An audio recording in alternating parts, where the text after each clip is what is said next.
ఈ శృతి వాళ్ళ బావ ఉన్నారు కదా, ఈ ఊళ్ళోనే ధనవంతుల ఇంటల్లుడు. తన భార్య బర్త్డే పార్టీలో వెయిటర్గా పనిచేస్తున్నాడు. అరే రే, ఏం కర్మ పట్టింది నీకు? శబాష్. చూస్తుంటే తన భార్యకి గిఫ్ట్ ఇవ్వటం కోసం ఓవర్ టైం చేస్తున్నాడేమో. సిద్ధార్థ్ రా, ఇప్పుడే చూపిస్తా అసలైన మజా ఎలా ఉంటుందో. పద. ఏ వెయిటర్, ఎస్ సార్. ఇటురా.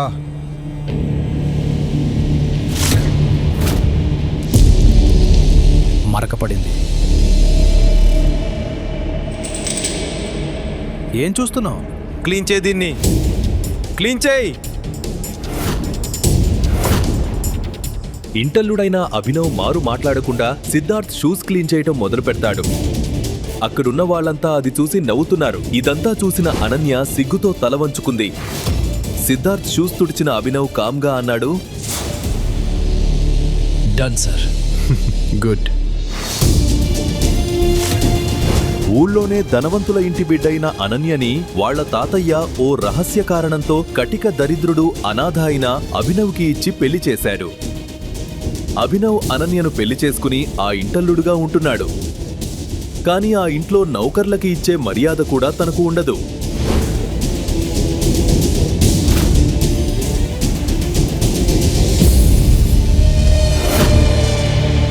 అసలు నీ ప్రాబ్లం ఏంటి అభినవ్? ఇంకా నా పరువు తీస్తూనే ఉంటావా? అనన్య, నా బర్త్డే పార్టీలో ఇలా వెయిటర్ గా రావాల్సిన అవసరం ఏముంది? నా బర్త్డే పార్టీలోనే నన్నే జోకర్ని చేసావు నువ్వు. నేనేం చేయను, మీ అమ్మే నాకు చెప్పింది అందరికీ సర్వ్ చేయమని. నువ్వు దేనికి పనికొస్తావో ఆ పనే చేస్తారు కదా.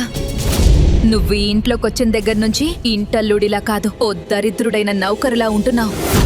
మా ఇంటి నౌకర్లు కూడా నీకంటే 10 రెట్లు ఎక్కువ డబ్బు సంపాదిస్తారు. కానీ తాతయ్య నీలో ఏం చూశారో, అసలు ఎలాంటి కారణంతో నీతో నా పెళ్లి చేశారో? Thank you. ఈ నీళ్లు తాగు. Please cool down.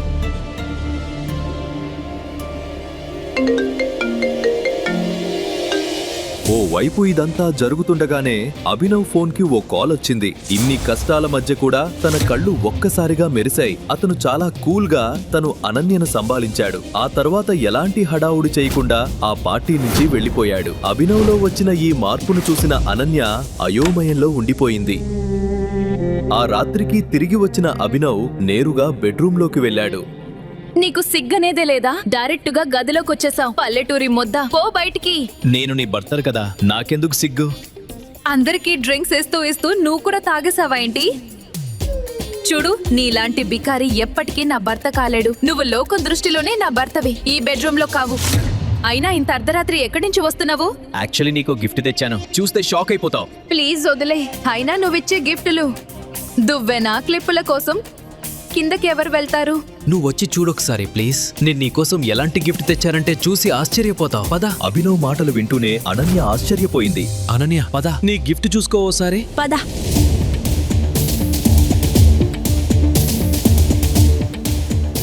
Abhinav Ananya చేయి పట్టుకుని తన గిఫ్ట్ వైపు నడిపించాడు. అనన్య కళ్ళు ఆ గిఫ్ట్ మీద పడగానే తనకు మతిపోయింది. ఆ రాత్రి చీకట్లో కూడా మెరుస్తున్న బ్రాండ్ న్యూ లగ్జరీ కార్ ని చూసి ఒక్క క్షణం కూడా తన కళ్లను తనే నమ్మలేకపోయింది. ఈ కార్, ఇది ఇంపార్టెంట్ కదా? నాకు తెలిసి ఇది ఇండియాలో బాగా డబ్బున్న వాళ్ళ దగ్గరే ఉంది. ఇంకా దీని ఖరీదు 50 కోట్లుంటుంది. నేను నిన్నే న్యూస్లో విన్నా. అభినా, నువ్వేదన్నా ఫ్రాడ్ చేసావా? లేకపోతే మన కంపెనీ డబ్బులు దొంగిలించావా? నిజం చెప్తావా లేదా? నిజంగానే అభినవ్ దొంగతనం చేశాడా, లేక ఇంకేదన్నా కారణం ఉందా? తన మొబైల్కు కాల్ చేసింది ఎవరు? అభినవ్ ఒక్కడికే తెలిసిన ఆ రహస్యాన్ని ఇప్పుడు అనన్యకు చెప్పే పరిస్థితుల్లో లేడు. అది యాక్చువల్లీ ఈ కారుని నేను నా ఫ్రెండ్ దగ్గర నుంచి తెచ్చాను. నీ బర్త్డే కదా ఇవాళ, నీకోసం ఆ మాత్రం చేయాలిగా. నువ్వు సరే అంటే మనిద్దరం ట్రైకి వెళ్దామా? Drive my foot. నువ్వెంత దిగజారిపోయావు అభినవ్. ఇంతకు ముందు 50 రూపాయల గిఫ్ట్ తెచ్చినా అది నీ డబ్బుతో తెచ్చేవాడివి. అయినా ఇంత ఖరీదైన కారు నీకెవరు చేతికిస్తారు? ప్లీజ్ ఈ కార్ తిరిగిచ్చేయి.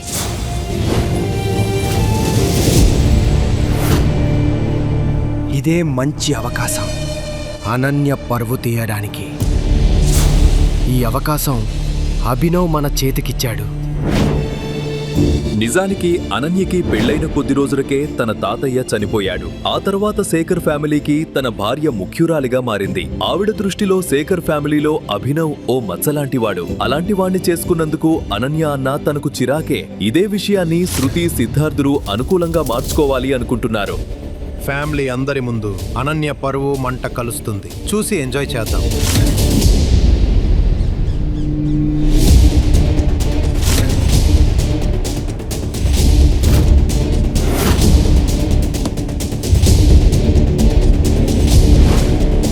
మా ఇంట్లోకి పోలీస్. అనన్య శేఖర్ ఎవరు? తనను వెంటనే పిలవండి. ఇన్స్పెక్టర్ నోటి నుంచి అనన్య పేరు విన్న నానమ్మగారు కోపంతో మండిపడింది. అనన్య! నానమ్మ అరుపులు విన్న అనన్య పరిగెత్తుకుంటూ వచ్చింది. అక్కడ పోలీసులను చూసి తన గుండె వేగంగా కొట్టుకుంది. ఇన్స్పెక్టర్ గారు, మీరేంటి ఇంత పొద్దున? ఏమైంది? నన్నెందుకు వెతుకుతున్నారు? మాకు తెలిసింది ఈ ఇంట్లోకి దొంగిలించిన ఇంపోర్టెడ్ కార్ తెచ్చారని.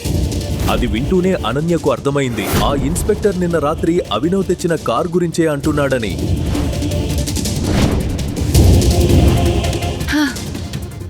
కార్ వచ్చింది, కానీ దాన్ని నా భర్త అభినవ్ తీసుకొచ్చారు. మాకు తెలిసి ఆ కార్ విలువ 50 కోట్ల రూపాయల కంటే ఎక్కువే. సో ఎంత సంపాదిస్తారు మీ ఆయన నెలకి?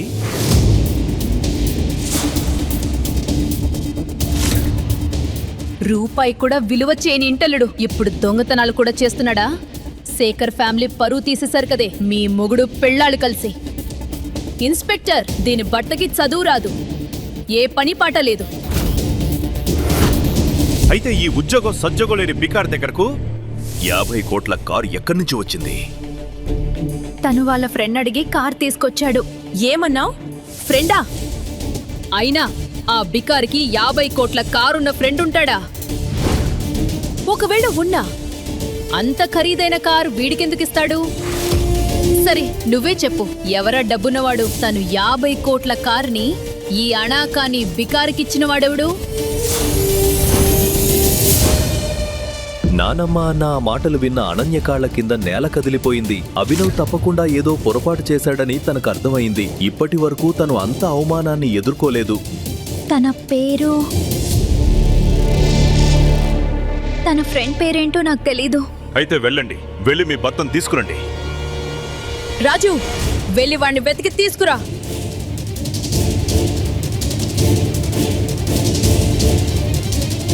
ఇదంతా చూసిన అనన్య కంగారు పడిపోయింది. ఎక్కడా లేడు నానమ్మ మేడం. ఇన్స్పెక్టర్ గారు, నాకు అనిపిస్తోంది ఈ భార్యాభర్తలు ఇద్దరూ కలిసి దొంగతనాలు చేస్తున్నట్టున్నారు. శేఖర్ ఫ్యామిలీ పేరుకి ఈ అమ్మాయి కలంకం. ఇన్స్పెక్టర్, తీసుకువెళ్ళండి తనను. ఇక తన బికారి భర్త తిరిగొస్తే నేనే స్వయంగా తనని స్టేషన్కి తీసుకొస్తా. కానిస్టేబుల్, తీసుకురా తనని. లేదు లేదు నానమ్మ, ఇన్స్పెక్టర్ గారు నా మాట వినండి. నాకేం తెలీదు, నేను దొంగను కాను. మీరేం చెప్పాలన్నా పోలీస్ స్టేషన్లో చెప్పుకోండి. తీసుకురండి. ప్లీజ్ ప్లీజ్ నానమ్మ. అనన్య పరిస్థితి చూసి శృతి, సిద్ధార్థ్ ఇద్దరూ కూడా నవ్వుకుంటున్నారు. వాళ్ళ నవ్వులు చూసిన అనన్యకు ఇదంతా వాళ్లు పన్నిన కుట్రే అని అర్థమైంది. కానీ వాళ్ళ మీద కంటే కూడా తనకు అభినవ్ మీదే ఎక్కువ కోపం వస్తోంది. మేడం, కానీ తాతయ్య షరతు గంగలో కలవని. ఈ గొడవ నుంచి బయటపడ్డాక అభినవ్కి విడాకులిచ్చేస్తాను. అప్పుడే కానిస్టేబుల్ తన కంప్యూటర్లో చూసిన దానికి తన ఒళ్లంతా చెమటలు పట్టాయి. తను వెంటనే ఇన్స్పెక్టర్ దగ్గరకు పరిగెత్తి తన చెవిలో ఏదో గుసగుసలాడాడు. అది విన్న ఇన్స్పెక్టర్ కూడా హడావుడిగా కంప్యూటర్ వైపు నడిచాడు. అక్కడ చూసిన దానికి తన మతిపోయింది. అరే దేవుడా, చచ్చప్పో! ఇది ఏకే గ్రూప్ కంపెనీ కారు. త్వరగా కమిషనర్కి ఇన్ఫార్మ్ చేయి. పో. ఇక నువ్వు దేవుణ్ణి తలుచుకోవటం మొదలుపెట్టు. ఏకే గ్రూప్ కి తెలుగు రాష్ట్రాల్లో గొప్ప పేరుంది. ఆ పేరు వింటూనే అనన్య ఒళ్ళు చెమటతో తడిసిపోయింది. ఏకే గ్రూప్ నుంచి ఇంకా కంప్లైంట్ రాలేదు. ఇక శేఖర్ ఫ్యామిలీ పని అయిపోయింది. మరోవైపు అభినవ్ ఇంటికి చేరుకోగానే అక్కడ అనన్య లేకపోవటం ఆశ్చర్యంగా ఉంది. ఈ అనన్య ఎక్కడికెళ్ళింది? ఇవాళ ఆఫీస్కి తీసుకెళ్ళమని కూడా చెప్పలేదు, ఫోన్ కూడా కలవడం లేదు. ఎక్కడికెళ్ళుంటుంది? ఈ హడావుడిలో ఉండగానే సిద్ధార్థ్ అక్కడికి చాలా పొగరుగా వచ్చి నిలబడ్డాడు. తన కళ్ళు నేరుగా అభినవ్ని చూస్తున్నాయి. అవి ఎరను చూసిన వేటగాడిలా ఉన్నాయి. అరే అభినవ్, ఏమైంది? అనన్యను వెతుకుతున్నావా? కానీ తనని పోలీసులు పట్టుకుపోయారు. పోలీస్? ఏం తప్పు చేసిందని? నిన్ను పెళ్లి చేసుకున్న తప్పుకి. పాపం అనన్య. నిజంగా చెప్పు, ఏం తప్పు చేసింది? నువ్వు నిన్న రాత్రి ఓ కారు తీసుకొచ్చావు కదా, దాన్ని దొంగిలించినందుకు. నేను నిన్న రాత్రి చూసినప్పుడు అంత ఖరీదైన కారు నీలాంటి బికారి దగ్గర ఏంటా అనుకున్నాను. అందుకే నేను పోలీసులకి ఫోన్ చేశాను. వాళ్ళు పొద్దునే వచ్చిన అనన్యను పట్టుకు వెళ్ళారు. ఎంత ధైర్యం నీకు! నువ్వు పెద్ద తప్పు చేశావు. ఇన్నాళ్ళు మీరంతా నన్ను అవమానిస్తూ వచ్చినా నేనేమనలేదు, కానీ నా భార్య విషయంలో నేను ఊరుకోను. చూడు చూడు శేఖర్ ఫ్యామిలీని నేనేం చేస్తాను. ఏయ్ దొంగ!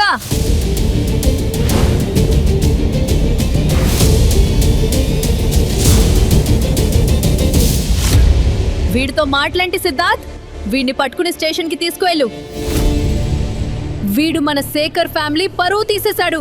హా, పదండి, అంతా పదండి. మీకు కూడా తెలియాలిగా అనన్యతో ఇలా ప్రవర్తించి మీరు ఎంత పెద్ద తప్పు చేశారో. దాంతో నానమ్మ, శృతి సిద్ధార్థులను తీసుకుని పోలీస్ స్టేషన్ వైపు బయలుదేరింది. అక్కడ నిజం, కుట్ర రెండూ తన కోసం ఎదురు చూస్తున్నాయి. ఏంటి? అరే దేవుడా, త్వరగా అరమ్య మేడంని వదిలేయండి. భగవంతుడా, ఆ శృతి సిద్ధార్థులతో పాటు ఆ ముసలిదాని మాట విని మనం ఎంత పొరపాటు చేశామో. చీఫ్ మినిస్టర్ గారు కాల్ చేశారు. అరణ్య మేడంని అరెస్ట్ చేసినందుకు స్టేషన్ మొత్తాన్ని సస్పెండ్ చేసేశారు. అరణ్య మేడం, ప్లీజ్ క్షమించండి. చీఫ్ మినిస్టర్ గారికి చెప్పి మా ఉద్యోగాలు వచ్చేలా చేయండి, లేకపోతే మా కుటుంబాలు ఆకలితో చచ్చిపోతాయి. మేడం క్షమించండి. ఇన్స్పెక్టర్ గారు, నేను అలా ఎలా చేయగలను? నాకు చీఫ్ మినిస్టర్ సార్ తెలియదు కదా. అనన్య మేడం, మీకు తెలియకపోతే ఏంటి? మీ ఆయనకు తెలుసు కదా. చీఫ్ మినిస్టర్ గారే అంటున్నారు. ఆయన ఈ రోజున సీఎంగా ఉన్నారంటే అది కేవలం మీ ఆయన వల్లే అని. మేడం, నా వల్ల పెద్ద పొరపాటు జరిగిపోయింది. ప్లీజ్ క్షమించేయండి. నన్ను నేను కుట్టుకుంటాను. క్షమించండి మేడం, క్షమించండి.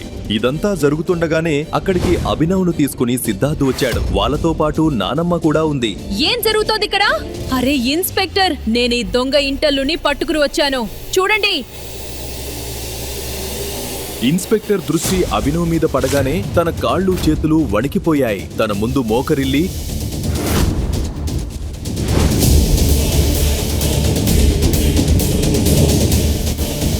టైగర్, టైగర్ మీరిలా?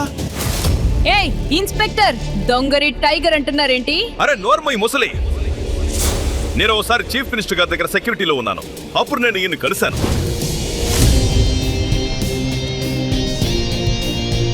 అంటూ ఆ ఇన్స్పెక్టర్ అభినవ్ గురించి చెప్పిన మాటలు విని అక్కడ ఉన్నవాళ్ల మతులుపోయాయి. అభినవ్ గురించి రహస్యం తెలియగానే ఆ పోలీస్ స్టేషన్ వాతావరణమే మారిపోయింది. ఎప్పుడూ బుల్లెట్లు, లాఠీల చప్పుడు వినిపించే చోట అంతా తన కాళ్ళ ముందు పడిపోయారు. అరే దేవుడా, మరి ఇన్నాళ్ళు తను మా ఇంట్లో నౌకరులాగా ఎందుకుంటున్నాడు? ఇంతకీ అభినవ్ వెనుక ఉన్న రహస్యమేంటి? తన నిజస్వరూపం తెలిసాక శేఖర్ ఫ్యామిలీ పరిస్థితి ఏంటి? అనన్య వాళ్ళ తాతయ్యకి అభినవ్ అసలు రూపం తెలుసా? అందుకనే అనన్యతో తన పెళ్లి చేశాడా? ఈ ప్రశ్నలకు సమాధానాలు తెలుసుకోవాలంటే నెక్స్ట్ ఎపిసోడ్ వినాల్సిందే. క్రింద ఇచ్చిన లింక్ ని క్లిక్ చేసి పాకెట్ ఎఫ్ఎం యాప్ ని ఇన్స్టాల్ చేసుకోండి. Stay tune to pocket FM.